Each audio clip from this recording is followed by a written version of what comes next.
निर्जला एकादशी व्रत 2024 में कब रखा जाएगा? व्रत के आवश्यक नियम क्या रहेंगे? इस व्रत का क्या महत्व है और किस समय इस व्रत का पारण करना है? इस बारे में शास्त्र सम्मत सटीक जानकारी आपको देने वाला हूँ। प्रिय दर्शकों, वैसे तो साल में 24 एकादशी आती हैं और जिस साल अधिक मास आ जाए तो उस साल 26 एकादशी बन जाते हैं। तो सभी एकादशियों से सबसे बड़ी एकादशी मानी जाती है निर्जला एकादशी।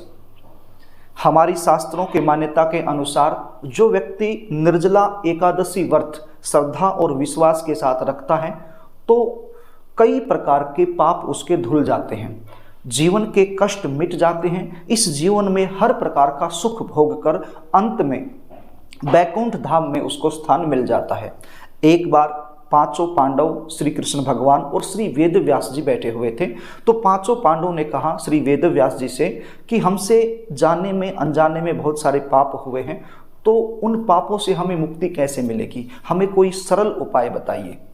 तो श्री वेद व्यास जी ने कहा साल में 24 एकादशी आती हैं, तो आप एकादशी का व्रत कीजिए। एकादशी का व्रत जीवन के हर प्रकार के पाप को मिटाने वाला होता है।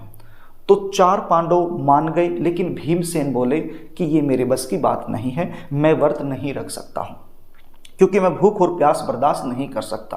तो तब श्री वेदव्यास जी ने कहा कि ठीक है, आप 24 एकादशी व्रत नहीं रख सकते हैं, लेकिन साल में एक व्रत तो रख सकते हो। तो भीमसेन जी मान गए, वो बोले मुझे बताइए कि कौन सा रखना है। तो श्री वेदव्यास जी ने कहा ज्येष्ठ माह के शुक्ल पक्ष की एकादशी को निर्जला एकादशी कहा जाता है। इस व्रत को यदि आप रखोगे तो आपको बाकी जो एकादशी हैं उनके व्रत करने का जो पुण्य फल है वो भी इस एक व्रत करने से मिल जाएगा। तो भीमसेन जी मान गए कि मैं कैसे भी करके साल में एक दिन बिना खाए बिना पिए रह लूँगा, इसमें कोई प्रॉब्लम नहीं है। तो उस समय के बाद इस एकादशी को भीमसेनी एकादशी के नाम से भी जाना जाता है। तो प्रिय दर्शकों, साल 2024 में निर्जला एकादशी का व्रत 18 जून मंगलवार के दिन रखा जाएगा।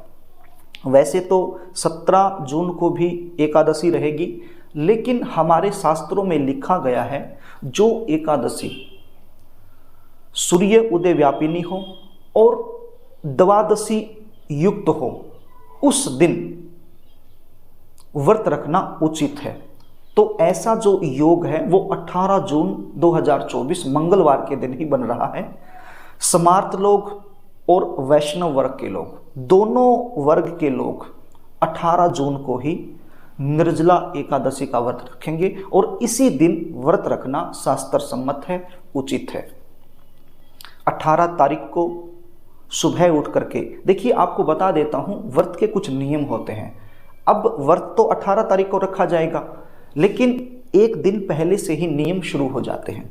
आपको 17 तारीख को भी एक समय भोजन करना चाहिए, चावल का सेवन नहीं करना चाहिए। मैं ये एक दिन पहले की बात बता रहा हूं आपको। 18 तारीख से एक दिन पहले ही आपको चावल छोड़ देना चाहिए और एक समय भोजन करना चाहिए और सात्विक भोजन करना चाहिए। किसी भी प्रकार का तामसिक भोजन एक दिन पहले ग्रहण नहीं करना चाहिए। ब्रह्मचर्य का पालन भी एक दिन पहले से ही कर लेना चाहिए।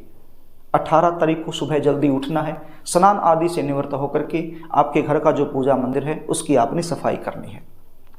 अपने हाथ में जल और चावल लेकर के निर्जला एकादशी व्रत का संकल्प करना है। निर्जल रहकर और निराहार रहकर ये व्रत किया जाता है। इस व्रत में जल ग्रहण नहीं किया जाता, किसी भी प्रकार का आहार ग्रहण नहीं किया जाता। ज्येष्ठ मास बहुत ही कड़ी गर्मी पड़ती है, स्वाभाविक है प्यास लगती है, लेकिन फिर भी हम उसको बर्दाश्त करते हैं। तो ये एक बहुत बड़ी तपस्या हमारे लिए होती है। तो इतनी बड़ी तपस्या यदि हम नियम और विश्वास के साथ पूरी कर लेते हैं तो अनंत पुण्य की प्राप्ति हमें मिल जाती है। तो सुबह जल्दी उठ करके स्नान आदि से निवृत्त होकर के पूजा रूम की सफाई करके संकल्प लेना है। संकल्प लेने के बाद श्री विष्णु भगवान की पूजा करनी है, श्री कृष्ण भगवान की पूजा करनी है और पूरे दिन ओम नमो भगवते वासुदेवाय इस मंत्र का जाप आप कर सकते हो मानसिक रूप से।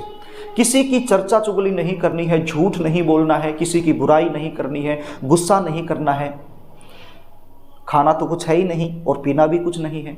तो इन नियमों का पालन पूरे दिन करना है और व्रत का जो पारण है वो अगले दिन करना है, यानी कि 19 तारीख को सुबह के समय आप इस व्रत का पारण कर सकते हो। प्रिय दर्शकों, यदि आप इस व्रत को 18 जून मंगलवार के दिन पूरी श्रद्धा और विश्वास के साथ रखोगे तो आपको अनंत पुण्य की प्राप्ति होने वाली है। यदि आपको कार्यक्रम अच्छा लगे तो इस वीडियो को लाइक कर देना, इस जानकारी को शेयर भी कर देना और अभी तक यदि आपने इस चैनल को सब्सक्राइब नहीं किया है तो मुझसे लगातार जुड़े रहने के लिए अभी इस चैनल को सब्सक्राइब जरूर कर लेना। आज के लिए बस इतना ही, आगे फिर मिलेंगे, तब तक के लिए नमस्कार।